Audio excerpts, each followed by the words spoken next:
आधी गिरीश महाजन, नंतर महादेव जानकर आणि आता राजकुमार बडोले। राज्यातल्या मंत्र्यांमध्ये जणू वादग्रस्त वक्तव्य करण्याची स्पर्धाच सुरू आहे। मात्र यामुळे सरकारची प्रतिमा आणि सरकारबद्दल लोकांच्या मनातला रोष वाढत चाललाय आणि पर्यायानं यामुळे थेट मुख्यमंत्र्यांचीच डोकेदुखी वाढतीये। भगवानगडाच्या पायथ्याशी दसऱ्याच्या दिवशी झालेल्या सभेत पशुसंवर्धन मंत्री महादेव जानकर यांनी केलेल्या विधानामुळे विरोधकांनी त्यांच्यावर थेट हल्ला केला। गुरुवारी झालेल्या मंत्रिमंडळ बैठकीत तर मुख्यमंत्र्यांनीही जानकरांना खडे बोल सुनावल्याचं समजतंय। नाशिकमध्ये अल्पवयीन मुलीवर झालेल्या बलात्कार प्रकरणी जलसंपदा मंत्री आणि नाशिकचे पालकमंत्री गिरीश महाजन यांनी केलेल्या वक्तव्याचा तर थेट सत्तेत सहभागी असलेल्या शिवसेनेनंच समाचार घेतला। माननीय मुख्यमंत्री महोदयांनी असं विधान केलं मध्यंतरी की सगळ्यांच्या कुंडल्या माझ्याकडे आहेत, तर मला असं वाटतं कुंडल्या त्यांनी त्यांच्याकडे जरूर ठेवाव्यात, त्याची एक बॅग करावी।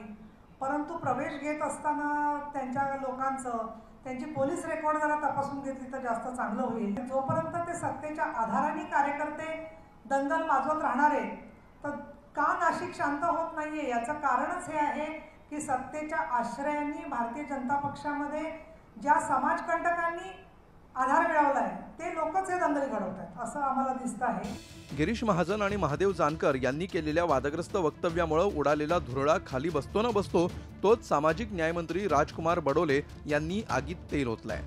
राज्यभर निघणाऱ्या लाखोंच्या मराठा समाजाच्या मोर्चाबद्दल त्यांनी केलेल्या विधानामुळे सरकारची आणि मुख्यमंत्र्यांची चांगलीच अडचण झाली आहे। आज जर आपण पाहतो कुणी पण येतात आणि आरक्षण द्यावं आंदोलन करतात। आंदोलनाची भाषा पण बदलली, ज्याच्याकडे पैसे जास्त आहेत त्याचे आंदोलन मोठे मोठे होतात। आमच्यासारख्या सामान्य माणसाची जे आंदोलन होतात, परंतु आम्ही मनातून बोलतो। मी महाराष्ट्राचा सामाजिक न्यायमंत्री अत्यंत मनापासून बोलतो। कोकणमध्ये झालं त्याचा आम्ही निषेध करतो, सांदेगावमध्ये काय झालं त्याचा आपण निषेध करतो, परंतु त्याच्या मागे राहून माझ्या या अनुसूचित जातीच्या माणसावर कुठे जर अत्याचार झाला तर तो आम्ही सहन करणार नाही। मंत्र्यांच्या वादग्रस्त विधानांमुळे विरोधकांनाही सरकारला आणि मुख्यमंत्र्यांना घेरण्यासाठी आयतं कोलीत हाती लागलाय। या पद्धतीने विधान करून त्यांनी एकतर जो काही अवमानकारक भाषा केलेला आहे या संबंधी आणि विशेष करून सामाजिक शांतता निर्माण करण्याची जबाबदारी ज्या शासनामध्ये आहे त्या ठिकाणचा मंत्री ज्यावेळी सामाजिक शांतता निर्माण करण्याची भाषा करतो, मला असं वाटतं की त्यांना ताबडतोब मंत्रिमंडळातून बडतर्फच केलं पाहिजे। पहिला लाखो युवती शांतपणाने येतात, कुठल्याही पद्धतीचा त्या बाबतीमध्ये जराही उच्चार न करता त्या ठिकाणी मोर्चे पार पाडले जातात।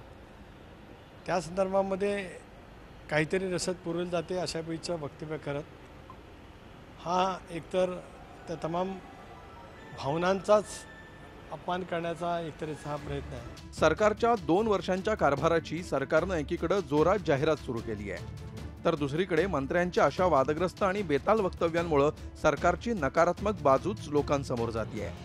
त्यामुळे आता मुख्यमंत्र्यांना डॅमेज कंट्रोलच्या भूमिकेत जावं लागणार आहे। मात्र बूंद से गई वो हौद से नहीं आती हेच खरं। औरंगाबादहून विशाल करोळेसह दीपक भातुसे, झी मीडिया, मुंबई।